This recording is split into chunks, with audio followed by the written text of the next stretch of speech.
creeps! So May is Cemetery Appreciation Month, and I could not let the month pass us by without featuring my top 3 favorite cemeteries in Los Angeles. Spoiler alert, they're all historic. But before I get to my list, if you haven't already, take a second and please slaughter that like button, murder the subscribe button, so you guys never miss a video and you become an official part of the Creep family, which is awesome. And if you've already done it, love you, thank you. Now onto the list. Ching ching, creeps. Founded in 1877, Evergreen is the oldest still marked cemetery in Los Angeles. 3 of the former cemeteries that used to be in various parts of downtown had their residents exhumed and buried here, as did a large portion of the Chinese paupers field, which there is still much debate about. This cemetery was also one of the first to allow the burial of Black Americans, which is why you have so many African American actors from the 20s and 30s buried here. If you've ever wondered who Lancashire and Van Nuys were named for, no worries, you can find them here. You can also find one of the original carnival fat ladies buried in the Pacific Coast Showmen's Association plot, an area reserved for over 400 former carny folk. One of those is Emily Bailey, a 300-pound woman born in the late 1800s and who died at age 99. Besides having one of the most historically diverse resident programs, the cemetery itself has been home to debauchery, lore, and crime. My favorite bit of trivia comes from the time of Prohibition, when the cemetery, for a brief time, was home to an exclusive speakeasy. And if you're picturing drunken flappers jitterbugging about the cemetery in the dead of night, you would be correct.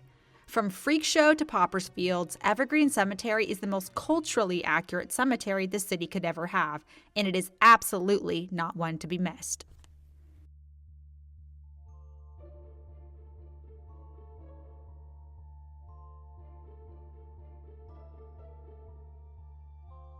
It's easy to miss this cemetery if you're not specifically looking for it, which will feel odd because you can actually spot it from the 10 freeway, and it takes up a huge chunk of land.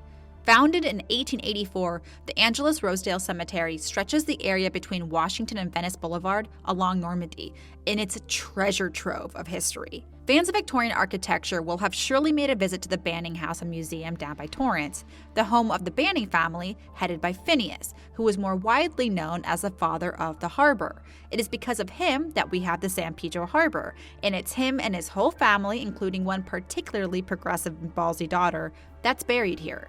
A slightly more macabre resident is the man touted with the title Master of the Macabre, film director Todd Browning, whose silent films like Freak and Dracula completely changed the trajectory of horror, in my humble opinion. If real-life horror is more your jam, then make a stop at Eliza Donner's grave, who is, yes, you guessed it, one of the survivors of the Donner Party. If you like magic, awesome, because Harry Keller is here, the magician that influenced Harry freaking Houdini.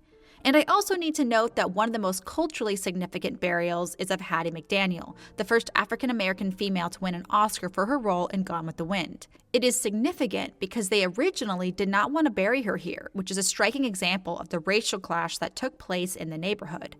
West Adams Heights was once the height of Black wealth and the beacon of jazz in LA. Wealthy African Americans like Hattie had mega mansions in neighborhoods just down the street from the cemetery today. Angelus Rosedale may be on the rougher side. The grass is often brown and the smoggy view of downtown just visible behind the curtain of palm trees. But it's what's below that grass that makes this cemetery so special.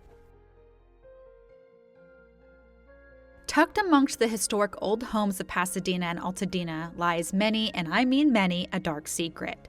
This area is known for old money and scientists, but it's also known for the occult, some of which can still be felt to this day. In fact, JPL co-founder John Parsons was a devout follower of Aleister Crowley, and his eclectic mansion named the Parsonage was a haven for occultists alike. JPL and the area along the mountains is said to be full of remnants of occult activity. Some even here at the cemetery. Founded in 1882, just mere years after Pasadena was founded, it is to this day one of the few cemeteries that are still owned by the same family. The cemetery is a gorgeous and peaceful place to wander, and if you pay attention, you may just come across some of the biggest pioneers in the fields of science, musical composition, architecture, and of course, film. If you're a fan of the Big Bang Theory like I am, this will make you geek out a little bit.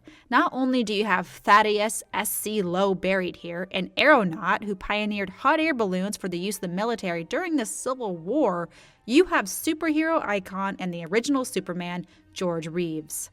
We couldn't do a Big Bang reference without mentioning a Nobel Prize, and of course there are a couple Nobel recipients who are buried here. One of them is Dr. Thomas Hunt Morgan, who got the Nobel Prize in 1933 for physiology and medicine, despite being the first American at the time to win this award in this category as a not practicing physician. To be honest, there are so many important people buried here, I will have to dedicate a whole episode of Grave Hunter to do it justice. But trust me when I say the grounds and the impressive mausoleum are truly breathtaking, and a small insight to the incredible, historic, and diverse history of the area. So that's my top 3. Of course, there are other cemeteries in Los Angeles, and I go to them often. So if you're interested in seeing more, go ahead and follow me on Instagram, where I pretty much go to a cemetery daily. So if you're into that sort of thing, I think it's totally going to be up your alley.